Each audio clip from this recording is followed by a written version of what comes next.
Salut, mardi 19 novembre 2024. La guerre nucléaire. Alors là, ils ont fait toute la journée, là, LCI, sur les 1000 jours de la guerre en Ukraine. Bon, peu importe quoi. Et puis, arrive cette vidéo. Donc, c'est une double vidéo. Il faut lire le bandeau et écouter un peu ce qu'elle dit.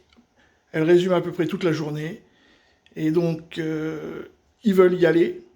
Parce que les démocrates veulent impérativement faire bah, ils le font, ils l'ont fait, hein. Ils ont envoyé 6 missiles attaquer Metz.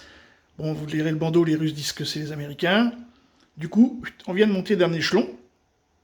Est-ce que les démocrates voudraient déclencher le conflit avant de partir et laisser le bébé à Trump? C'est de la politique interne américaine, mais qui est en train de déteindre sur l'Europe, comme d'habitude. Et donc, il y a eu 2 câbles qui ont été coupés cette nuit. Un câble qui relie la Finlande au continent européen. Donc maintenant, la Finlande n'a plus accès au réseau fibre.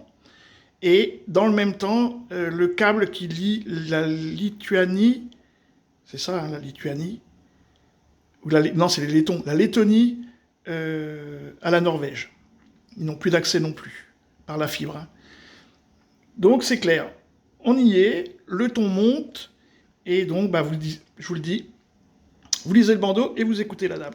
Exceptionnel, assez poignant, avec évidemment ce destin de ces soldats ukrainiens sur le front de la mer Noire, et c'est la guerre, effectivement, avec son lot de désespoir, de volonté, de mort, malheureusement, alors que Volodymyr Zelensky ce matin a pris la parole et laissait entendre qu'il faudrait peut-être un jour se résigner à un cessez-le-feu, c'est l'actualité du jour, et que Vladimir Poutine, dans le même temps, aujourd'hui également, a signé un décret élargissant l'utilisation de l'arme nucléaire pour son pays, la Russie. On continue d'en parler dans le club. On verra d'ailleurs que pas mal de pays se préparent à un éventuel conflit généralisé en Russie, par exemple, ou qui lance une production massive d'abris anti-radiation. En Suède aussi, qui prépare sa population en délivrant des brochures.